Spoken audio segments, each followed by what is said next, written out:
So basically, when we're out in the street, we're using our cell phones, and what's happening increasingly is with the IoT, non-animated objects are also talking with the network.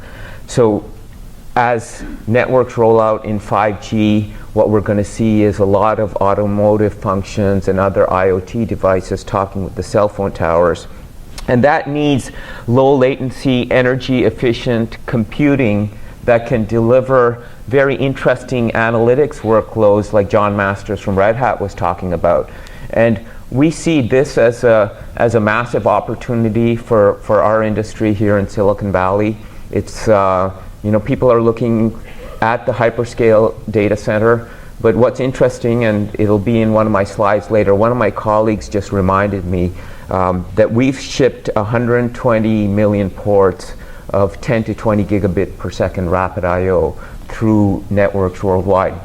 And what's interesting about that is if you ship that many ports, that means that the ports are kind of useless, right? As Barry said, we want the applications running on computing. Like all the ports and interconnect is just an overhead.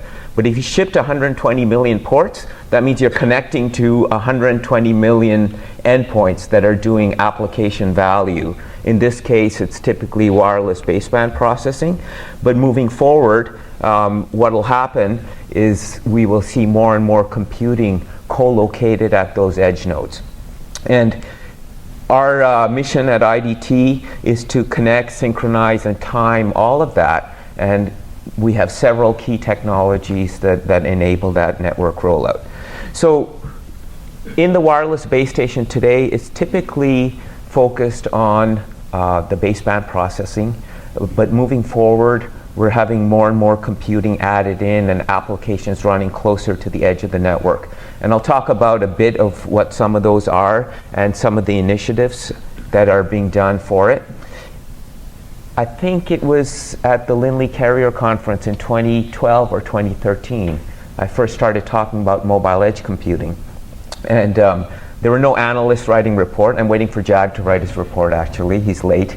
But now we have an entire mobile edge computing consortium at the European Telecommunication Standardization Initiative. You can see some of the companies that are involved: Huawei, IBM, Intel, Nokia, NTT Docomo, and so forth. At the Mobile Edge Computing Conference last year, the guys from Huawei were showing a rollout of a mobile edge computing network, either with China Mobile or China Unicom. I can't recall exactly. But this is a new wave of computing where the data center is in the network. And for that, you need optimized, energy efficient, low latency, as Barry pointed out, computing. We're focusing on an application that is very HPC-like in many ways, but complementary to the OmniPath targeted HPC that's in the large HPC clusters that we typically think of. You are going to see HPC-like computing distributed throughout the network. So in this slide, basically, the first frame, we talk about a rapid I/O connected base station, and then you have servers that can be co-located with them. A new thing that's happening, hey, we're all sitting right next door to Levi Stadium. So it was kind of exciting. I drove in my rental car on Sunday night, and I pulled up to my hotel, and it was like, welcome to Super Bowl 50, home of the Denver Broncos. And the Broncos were there the night before, so I missed the huge after party. And but the price of the night before was $2,600 versus sub $300 on Sunday night, on Monday night. And where I'm getting with this is the stadium, and where we're working for work, and where we live.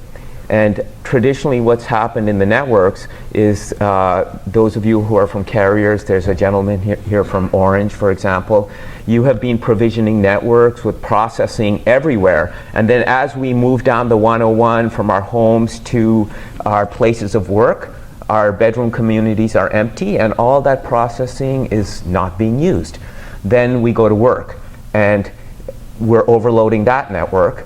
then we go to Levi Stadium to watch the Super Bowl, and we're overloading that network. And the concept of cloud radio access network is to have centralized processing, doing the baseband processing, with co-located servers and computing, doing applications computing. And that is centralized, and you have optical fiber, or I saw an announcement recently about GFAST being used for C-RAN front haul to bring the antenna traffic to the centralized computing location.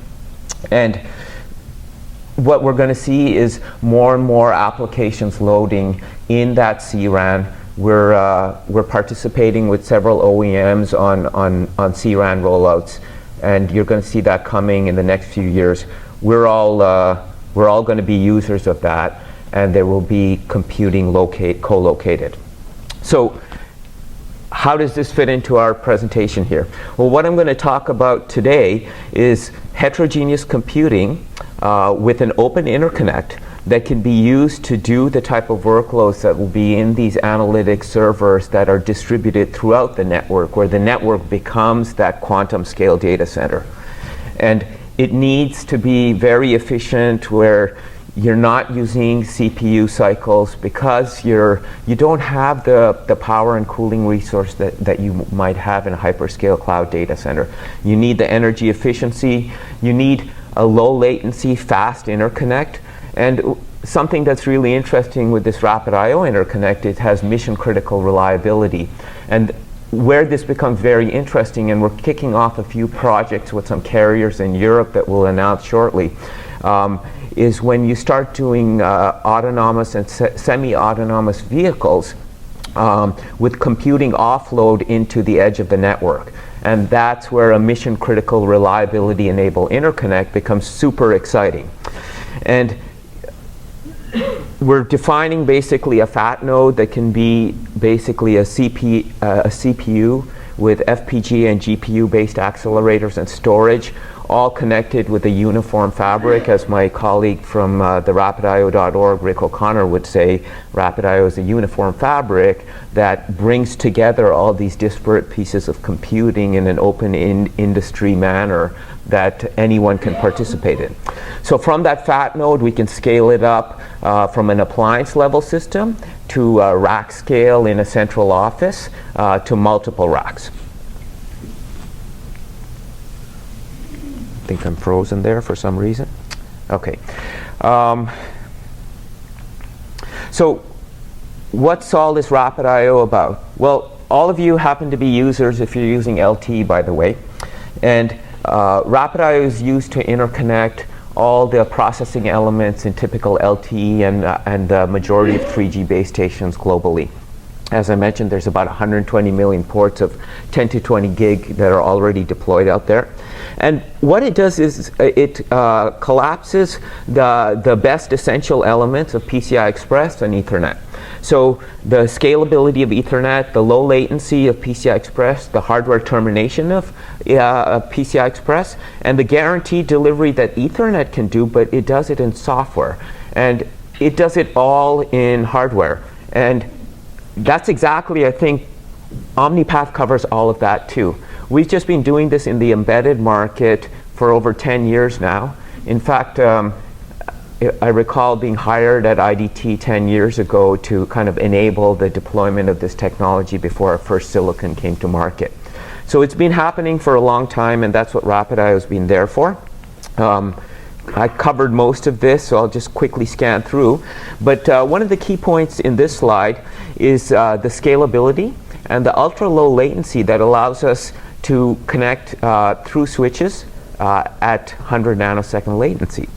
And with the 120 million nodes deployed worldwide, all of us are users every time. It's kind of cool, actually. You know, you work on things for several years, and often things we work on become science projects.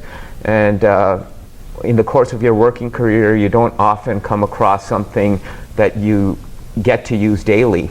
And so myself and my team, we're innovators in this domain, but we're also end users, which is kind of exciting. We rode the wave from 3G to 4G. We've been part of the space interconnect. We're involved in LTE Advanced and 5G technologies with RapidIO, working with several of our partners. As I said, we play with everyone: Power Architecture, ARM, DSP, x86, and moving forward, we intend to keep that open collaboration going. There's a large ecosystem here with a variety of silicon vendors and end market OEM players, software, board, and subsystem vendors all collaborating together to deliver these solutions to the market. We also launched our RapidIO 10XN technology. It's actually 10 plus gigabaud per serial lane. It actually scales up to 25 gigabaud last year. And it enables the heterogeneous computing with x86, with Power Architecture and ARM. And we can get into more of these details soon. So what I wanted to tell you is that the analytics market is going to explode. Last year, I talked with one of the workload architects for one of the biggest hyperscale cloud data center companies globally, and he basically said that today our servers are very much standard Ethernet with x86 and so on, and the analytics that we do are very uniprocessor centric. But moving forward, our analytics will become much more HPC-like. And when it becomes much more HPC-like, then we need a multiprocessor fabric that will be able to do the interconnect between all of these processors with low latency. We kicked off our project with CERN to look into that. HP did this also with PayPal, with TI DSP technology and RapidIO Interconnect last year. And the key for all of this is exactly what Omni-Path solves. It's the low latency technology. We also, I co-chair the High Performance Computing Group in the Open Compute Project, where we're also developing several platforms based on the RapidIO Interconnect. It's part of the strategy for doing things in an open collaborative industry manner. So what do these scalable fat nodes look like? As I mentioned, where there's embedded RapidIO Interconnect, so there's the option of basically having the endpoint in the nanoacres of silicon. I love that terminology that Barry brought up, because that's exactly the fight that we as silicon innovators have. There's like nanoacres and picoacres that are infinitely costly, and if you can put that interconnect in there with low power, it becomes really compelling at a system level. So with FPGA technology, there's the option of having RapidIO embedded. We have it in CPU, and we have it in different storage technologies today. We also have a way to get to other CPUs, GPUs, accelerators, and storage through I/O hubs, which can be scaled out, and then it can be scaled with a top-of-rack switch that'll allow you to fan out at rack scale in between multiple racks from 20 to 50 gigabit per second. Coming back to some applications examples, during the 2014 FIFA World Cup, we run some analytics during the Argentina versus Germany game to see the user sentiments using a real-time x86 connected RapidIO network. And we basically analyzed the Twitter traffic of what was going on and what the users were thinking. And this was a collaborative project we did with Orange, and it allowed us to basically showcase how the low latency interconnect could be used for these analytics type workloads. We're also doing some stuff with autonomous vehicles and edge connected computing offload for those vehicles, leveraging GPU and ARM technologies. And last year at the Mobile Edge Computing Conference, we launched a RapidIO connected building block appliance that can be used to create these analytics type of systems. It could be a standalone appliance, or it could scale up to rack scale, so it can go out into the network and go into the central office. It can go into the telco data center or into a hyperscale data center. We create a scalable technology that uses multiprocessor compute. Sorry, I went backwards there. Some of the key things that we've done have leveraged what's already out there that was never intended for this type of application. So we took NVIDIA's Tegra GPU, which was launched with ARM32 and GPU technology for infotainment, and we clustered them together with 140 gigabit per second of switching in a card that's basically this big with 100 nanosecond rapid I/O.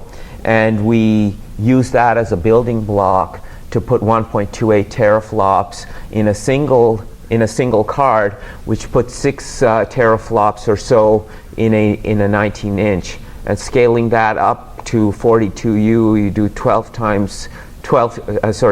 You do 6 teraflops times the 40, and you got some pretty dense computing. Now you'd have to cool it. That's another story, but we're giving you the base technologies to cool it. I actually showed this to someone running a big data center in China, and they said, well, our data centers, our rack power budget is 7 kilowatts.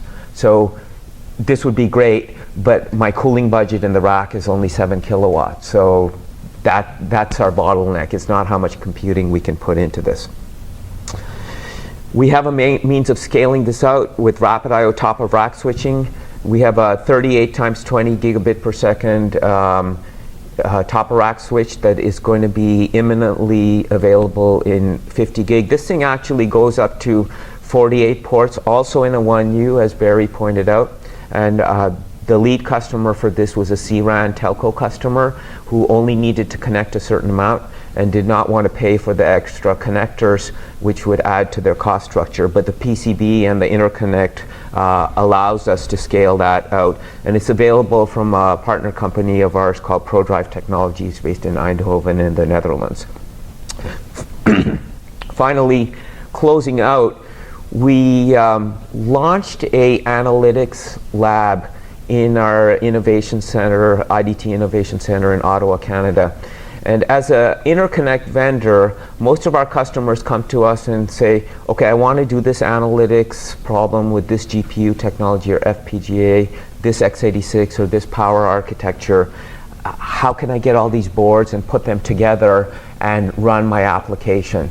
So what we decided to do is put together an open high-performance analytics and computing lab where we run collaborative projects with people in the industry, with partners, with end customers, with government and research agencies who want to use this technology and pick and choose the type of the type of processing elements and accelerators with the interconnect, and then run applications and benchmarks and so on. And we launched this last year to enable all of this to happen. So that's pretty well it. I will go to the wrap up because I'm now over time and standing in between you and lunch. No. I'm not? I'm hungry. Okay. Because you're on Eastern time. I'm on Eastern time. It's like late in the or mid-afternoon. Anyway, so we see 5G networks as a key enabler for the need to have computing co-located in the network. The quantum scale data center is coming. It's going to go way beyond hyperscale. There's 120 million nodes of processing elements in the base stations already. Once we start putting computing in there, JAG's going to have to write a report saying how awesome that's going to be for everyone in this industry. And it will be for us, it'll be for end users. And at IDT, we're doing some innovations on the interconnect and timing to enable the arrival of that network deployment. Thank you.